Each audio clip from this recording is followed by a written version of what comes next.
Just over a year ago, the last payment went out for Ontario's Basic Income Pilot Project. That program, introduced by the previous government, was cancelled unexpectedly by the new Conservative government, despite a pledge not to do so, and before it had run its course.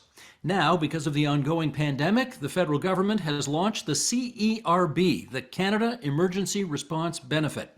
And that's renewing interest in what a basic income program can do. With us now for more, in Winnipeg, Manitoba, Evelyn Forget. She's a health economist at the University of Manitoba and author of Basic Income for Canadians. And in Lindsay, Ontario, Mike Perry, lawyer and social worker who is leading the legal action to get the province to reverse the cancellation of Ontario's basic income pilot. And it's a pleasure to have both of you on TVO tonight for this conversation. Evelyn, I want to start with you, and I don't want to start from an assumption that everybody knows what the basic income is. So why don't you just give us your handy-dandy 30-second definition of what we're talking about here? Well, the basic income at base is just a promise that everybody will have enough to provide the basic requirements of life. In Canada, we generally are talking about a directed benefit so that money goes to the people who need it most. When Kathleen Wynne was the Premier of Ontario, this province experimented with a basic income pilot in 3 cities, and I'll just take 30 seconds here to remind everybody what that was all about. It was in the Hamilton-Brantford area, in Thunder Bay, and where Mike is today in Lindsay, and essentially it was almost $17,000 per year per single person, less 50% of any earned income. It was a $24,000 plus per year for a couple, less 50% of any earned income. People with disabilities also received up to $500 per month on top of these amounts. So that was the nuts and bolts of the basic income pilot, which lasted in the province of Ontario for a couple of years. Mike, when the program was in place, how did it change the lives of those who were on it? Well, it was quite incredible, and the results have been documented by a lot of the research that's been done, even with only the year's worth of data that came out of the canceled pilot program. People report being able to pay their bills and having the stress and anxiety of outstanding debt go away. People reported being able to buy healthier food, so had a better quality of life. It's more social inclusion in terms of being, able to go out for lunch on occasion if asked by friends and family. Also importantly, we saw a lot of folks, and McMaster, the study just validated that a week or so ago, really that gave a hand up for self-improvement, going back to school, enrolling in training programs. We certainly didn't see anything indicating a mass exodus to the couch that a lot of critics had been predicting over the years. Now, Evelyn, you did a study, of course, of something called Mincome, which was Manitoba's experiment with this many decades ago. After that program was canceled, and perhaps you know as well about what's happened to the Ontario situation after its program was canceled, what tends to happen to the people who can no longer rely on that universal basic income? Well, I think it depends very much on their circumstances when they went into it. Mincome took place at a time when there was very little support, when there was a great deal of economic upheaval. I think that many people gained the opportunity during the Mincome project to go back to school, as happened in the case of Ontario as well. Those opportunities, of course, disappeared after the project ended. People's health improved, their mental health improved during the experiment, and when the money disappeared, we tended to move back to the status quo. And so I think people do struggle when the money disappears at the end of this kind of project. Mike, you're in Lindsay. What do you know about what's happened to the people who can no longer receive that universal basic income now that it's been canceled? It's been horrible, Steve. In a word, there was talk of people who had considered taking their own lives because they had this hope. They were getting a hand up. They were beginning to become more independent, becoming included again, active in the community, and then all of a sudden thrown out of the financial bus. And as Evelyn was just talking about, the devastation that goes with it, that would be like it for any of us who, have our financial certainty or our financial means taken away without warning.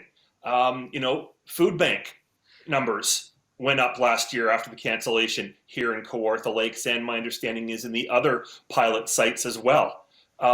People weren't able to go back to school, for example, and had to change those plans, or they were never realized. So that's a loss for us as well, having more skilled work and educated employment in our communities.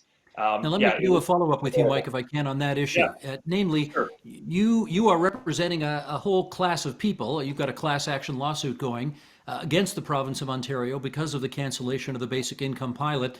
That was supposed to go ahead, I gather, in the courts in June. Obviously, I guess nobody knows what the status of this is right now, or maybe you can tell us. Sure. Well, the class action has been now taken on by Cafaluso Law Firm in Toronto, which is fantastic in terms of their expertise and experience. We do have a court date for the first step in this class action. Courts want to manage class actions, which are the same lawsuit involving, in this case, 4,000 people. That can get complicated with a lot of moving parts. So the first appearance is usually, in court is around the court approving or certifying that this is a class that can go forward. We do have a court date for here in Lindsay in June, which is the good news. It'll be, heard here, where the damages took place for the most of the participants. But like everything these days, with coronavirus and self-isolation, whether that will go as scheduled or not remains to be seen. We really haven't heard anything to think otherwise, but it's looking more and more like we'll still be, in the throes of this socially by June. Understood. All right. Well, we all know that the Prime Minister responded about a week and a half, 2 weeks ago, with something that he calls the Canada Emergency Response Benefit. And let me just again take 30 seconds to remind everybody what's in that, because it just went into effect this week. It's $500 per week for up to 16 weeks for people who have lost their jobs due to COVID-19. It applies both to people eligible for employment insurance and self-employed people. And recipients cannot earn income while collecting this money, although the Prime Minister has indicated that may change. Evelyn, I wonder if you could tell us how does this CERB differ from your understanding of what a basic income would be? Well, I think some of the limitations of the CERB are the gaps that you mentioned just a minute ago.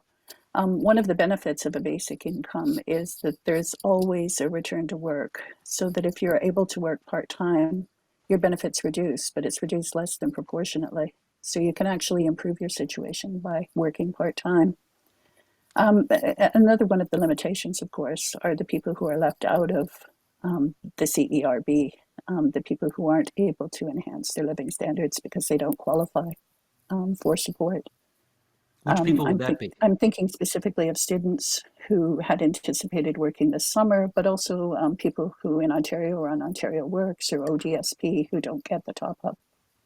The ODSP, and don't participate in disability support recipients. That's right. Mm-hmm. Or their counterparts in other provinces.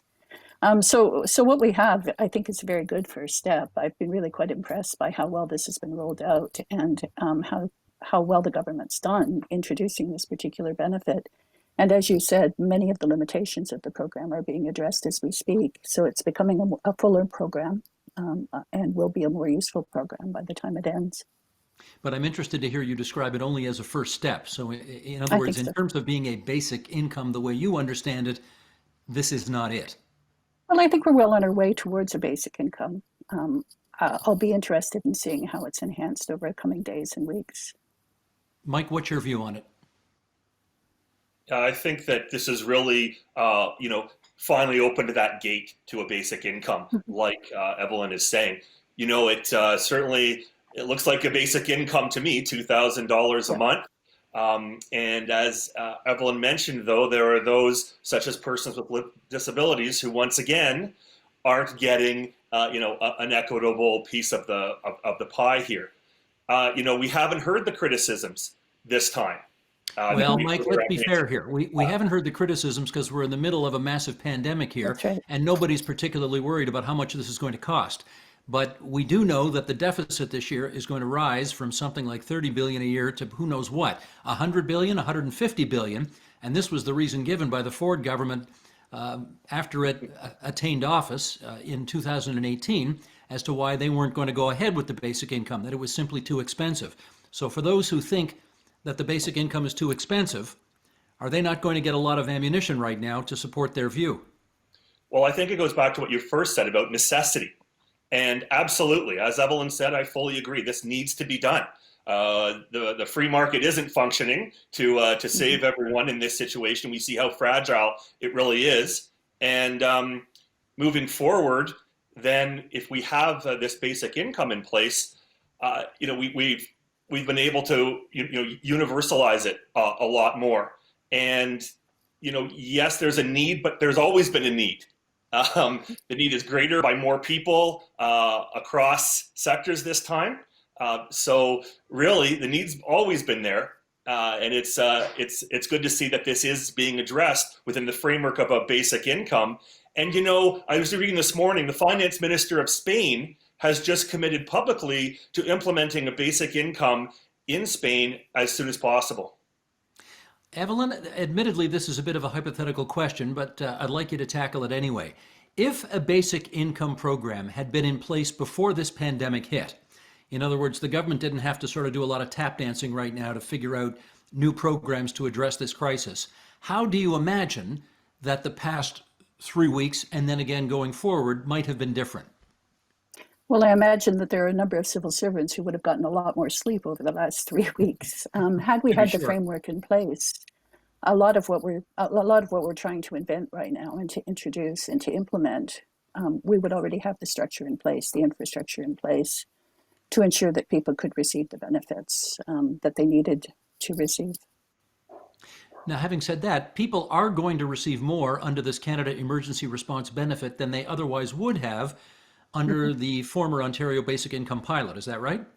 That's right. Yeah. Does that, again, speak to the affordability of the current program versus the previous program? Well, I think we have to separate the immediate costs of this program, which are really being driven by the pandemic. When the economy returns to something approaching normal, whatever that might mean going forward, the immediate costs are going to be reduced. A large portion of the current costs are being driven by the wage subsidy that's going to business, which presumably will not be in place going forward.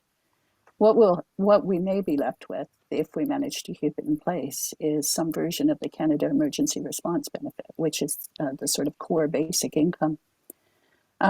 If you'll remember, the Parliamentary Budget Officer looked at the costs of the Ontario program, which admittedly was a little bit less generous, and the net costs for that were something like $23 billion a year. And in Andrew Coyne's words, that was something like 3% on the GST. So, I mean, there are lots of ways to raise that much money. It's about the same that we pay for the Canada Child Benefit every year. It's about half of what we pay for the seniors' pensions. So this is a more generous program, but it's in the ballpark of something that a wealthy country like Canada can well afford. And we do have a lot of capacity to raise tax revenue without necessarily raising tax rates. Mike, in your view, would it have, I mean, obviously the government had a lot of different choices to make when they wanted to decide how to respond to the current crisis that we're in. Do you think it would have been preferable for them to simply create a basic income program and send money to everybody, as opposed to a particular group of people who will be eligible, as opposed to those who won't be eligible? And once again, you have to apply for this. You have to go on a website and apply for this, right, as opposed to just having the government send everybody a check, as they're also able to do. Right. Well, I think, as they say, no social program tends to last like one that's universal, right? That everyone can access. So there's a very strong case to be made for a universal basic income. And just picking up on what Evelyn said as well, I mean, a couple of aspects about, should this have been in place before as a basic income before the pandemic? How would things have been different or better? Well, I know from, here in Lindsay, for example, there would have been a lot less personal anxiety. And I know that's across the board. Everyone is struggling with either health or childcare or economic concerns, making ends meet. There would have been a whole lot less stress and anxiety because income would have been there. The gaps wouldn't have existed. There wouldn't have been the confusion around, do I qualify? Do I not qualify? When does my payment get? No, we would have known, well, we'll go to the basic income. And that also puts money in the economy. I think that's a very important aspect thing to mention, is that if we had a basic income in place at the pandemic level, there still would have been disposable income in people's hands to be able to, order in more from the local restaurant, do more curbside grocery shopping, be able to keep, the spending local, to be able to support business and business owners as well, especially small business in communities like Lindsay. Evelyn, I wonder what your view is on the issue of the current guidelines, which say, as we suggested earlier, you can't earn any income while collecting the Canada Emergency Response Benefit. Does that make sense to you? No, not at all. It really does set up perverse incentives. It puts people in a very difficult position, people whose hours have been cut back, for example. They're really being forced to decide whether to quit their job altogether in order to receive the emergency response benefit, or to struggle along on the reduced hours they have. So I think we certainly need to be looking at that aspect of the CERB to enhance it, to ensure that people whose hours have been cut are eligible. Do you have any reason to believe the government might revisit its position on that? I believe that they're thinking about it as we speak. I'm sure I've heard Prime Minister Trudeau mention that particular limitation. Mike, what's your view on the incentives, perverse or otherwise, that putting those kind of qualifications on the program may establish? Right. Well, we found one thing in terms of being able to work while receiving the basic income. May or may not have been an incentive. We didn't see a whole lot of change within labor market participation from the work that Evelyn did in Manitoba, and then that McMaster University just issued here in Ontario a couple of weeks ago. But for example, what it did was to be able to empower people who are able to work less than full-time, to be able to be active, to be able to have the fulfillment of work, to be able to, create and produce. And, it's funny because a couple of my friends who, back in the day when we were trying to get the earned income levels higher within ODSP, were telling me, 10 hours a month. I thought, how is that, who can make any money from 10 hours a month? And it was on its flip side, who's going to hire 10 hours a month? And what basic income did, and especially with the ability to earn some extra income, those people with disabilities who may not have been able to work outside their home or a full 40-hour work week were able to be entrepreneurial and grow some home and small businesses that they've been working on before, to be able to contribute within their abilities. Now, Evelyn, a couple of follow-up questions from this. The government has said at the moment that this emergency response benefit is intended to be a short-term temporary program designed to get Canadians over the current hump. The problem is the current hump is probably going to go on for a lot longer than this CERB is going to last. Again, based on what you've known or heard, do you suspect the government will extend the program if required? I think we know that the program needs to be in place as long as the pandemic is disrupting the economy. So I imagine that it will be extended at least during that period. The real challenge going forward will be whether we can keep this framework in place. As I said, when this is behind us and when the economy returns to something like normal, will we go back to the way things were, or will we recognize that for a lot of people, the peculiar circumstances of the pandemic actually characterized their lives for a very long time? There have always been people struggling to make ends meet, struggling to feed their kids, to pay the rent, and so on. And the one thing that this ought to have done is to make all of us aware of the limitations of the existing suite of social programs that we have, the limitations of employment insurance, the limitations of income assistance. I think what this also shows is the shortcomings of, as I mentioned before, the free market. And we're talking about a new normal, quote unquote, post-pandemic. And I think this really shows and rallies people around the notion that a new normal also has to include a new economic normal. So in a strange kind of a way, the legacy of this pandemic may very well be a huge boost for those of you who have been championing a basic income for many years. I bet you former Senator Hugh Segal somewhere is smiling. I want to thank Evelyn Forget and Mike Perry for coming onto the agenda tonight and sharing your time with us. Hang in there, you two, and hopefully we'll do this again in person someday. Thank you very much. Thanks so much, Steve. Keep healthy. Back at you. Bye-bye. The Agenda with Steve Paikin is brought to you by the Chartered Professional Accountants of Ontario. CPA Ontario is a regulator, an educator, a thought leader, and an advocate. We protect the public. We advance our profession. We guide our CPAs. We are CPA Ontario. And by viewers like you. Thank you.